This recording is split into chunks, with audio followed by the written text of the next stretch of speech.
मोदी जी बैठे बैठे बोर हो रहे हैं, अंताक्षरी खेलें क्या, टाइम पास हो जाएगा। ओबीसी जी, अंताक्षरी में क्या रखा है, गाने माने तो सब सुने हुए हैं। मोदी जी आज हमको एक हंसी मजाक की कहानी सुनाएंगे। सुनाओ मोदी जी, सुनाओ मोदी जी, ऐसी कहानी सुनाओ कि मजा आ जाए। अरे भैया अखिलेश, मोदी जी कहानी सुनाएंगे तो मोदी जी को कुछ खिला पिला देना, नहीं तो खाली फोकस मोदी जी का मुंह क्यों दिखाते हो। लालू जी, तुमको बड़े खाने पीने की बात पड़ी रहती है, चलो मैं एक पाव जलेबी खिला दूंगा मोदी जी को। मोदी जी सुनाओ कहानी। हाँ तो भैया हम सुनो, पर कहानी के बीच में अपनी टांग हाथ मत अड़ाना। कहानी तो मैं तुमको ऐसी सुनाऊंगा कि तुमको भी मजा आ जाएगा, मजा नहीं आया तो मेरा नाम बदल देना। बहुत पुराने समय की बात है, एक गांव था। उस गांव में बुद्धू राम नाम का एक आदमी रहता था। तो उसने एक दिन सोचा कि मैं तीर्थ यात्रा घूमकर आ जाऊं तो थोड़ा बहुत पुण्य मिल जाएगा। तो उसने अपने घर से पैसे में से इकट्ठे किए और तीर्थ यात्रा पर निकल पड़ा। पर वह 100 किलोमीटर चलने के बाद उसके साथ एक अनहोनी हो गई। क्या मोदी जी, उसकी टांग टूट गई या उसको बुखार आ गया। ओबीसी जी, तुमको बड़ी जल्दी है कहानी सुनने की, जरा अपने मुंह को तो बंद कर लो और ध्यान से सुनो। बको मोदी जी, मेरा मतलब कि इस कहानी सुनाओ। उस आदमी के साथ अनहोनी ऐसी हुई कि वो आदमी रात रुकने के लिए एक सराय में गया। मोदी जी, ये सराय क्या होती है। योगी जी, जैसे आजकल आज होटल में रुकते हैं रात, उसी प्रकार पहले सराय होती थी। तो वो आदमी सराय में रुका तो बुद्धू राम के पैसे रात में चोरी हो गए। मोदी जी, बुद्धू राम को तो बहुत मारा होगा, उसके तो हाथ पैर तोड़ दिए होंगे सराय के मालिक ने, क्योंकि फिर वो पैसे कहाँ से देगा, उसके पैसे तो चोरी हो गए। ओबीसी जी, तुमको हाथ पैर तोड़ने की बहुत याद आ रही है, क्या बात है, तुम्हारे हाथ पैर किसी ने तोड़ दिए क्या। पैसे तो शाम को ही दे दिए होंगे, तो फिर हाथ पैर क्यों तोड़ेंगे। आप बीच में मत बोलना, बोलो मोदी जी, आगे क्या हुआ। बुद्धू राम के पैसे रात में चोरी हो गए और वह सुबह से उठा और जंगल में चला गया और जंगल में जाकर जोर जोर से रोने लगा कि हे भगवान, तुम्हारे दर्शन करने के लिए मैं तीर्थ यात्रा पर जा रहा था, पर मेरे पैसे चोरी हो गए, अब मैं कैसे तीर्थ यात्रा करूंगा। मोदी जी, तीर्थ यात्रा तो पैदल भी कर सकता है ना, इतना दिमाग नहीं है क्या उसमें। खाली फोकट रोने लगा, तभी उसका नाम बुद्धू राम रखा है उसके माँ बाप ने। लालू जी, तीर्थ यात्रा तो पैदल भी कर सकता है, पर खाएगा क्या हवा, खाने के लिए तो पैसे चाहिए ना।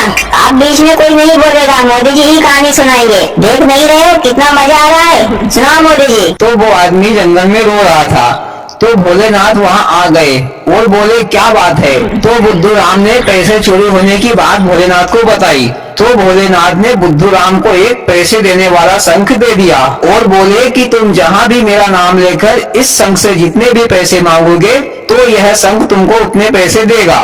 भोलेनाथ ऐसा कहकर और बुद्धू राम को शंख देकर वहाँ से चले गए। अब बुद्धू राम बहुत खुश हुआ और बोला कि अब तो मैं पृथ्वी के चारों कोनों की यात्रा कर लूंगा। और बुद्धू राम यात्रा के लिए आगे चल पड़ा। चलते चलते फिर उसको रात हो गई। फिर वह एक सराय में रात रुका और शंख को रखकर शंख से पैसे मांगने लगा। बुद्धू राम ने अपनी जरूरत के हिसाब से शंख से 1000 रुपए मांगे तो शंख ने उसे तुरंत 1000 रुपए दे दिए। ये सब सराय का मालिक देख रहा था।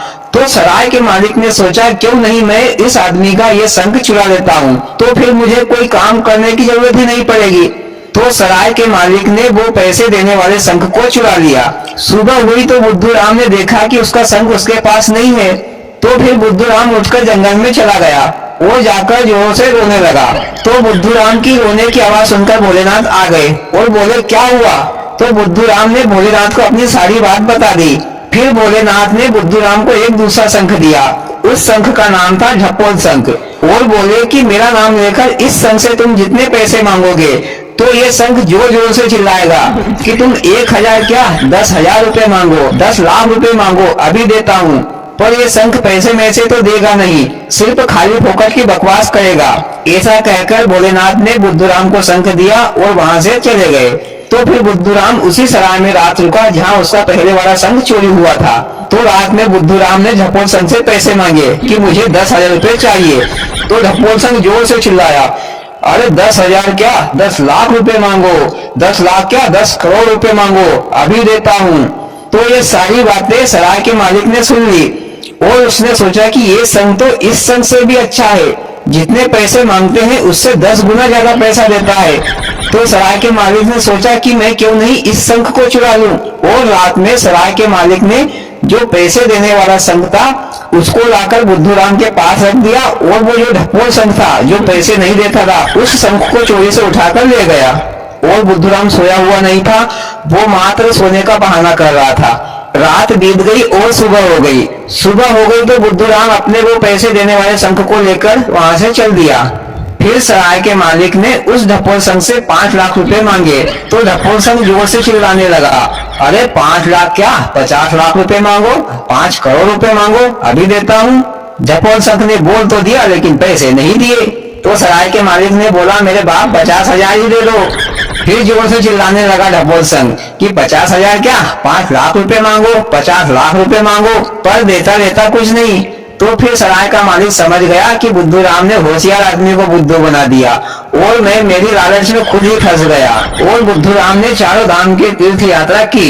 वाह मोदी जी, क्या कहानी थी, मजा आ गया। भैया तुमको कहानी पसंद आई हो तो वीडियो को लाइक और चैनल को सब्सक्राइब जरूर करें। भोलेनाथ सबके साथ।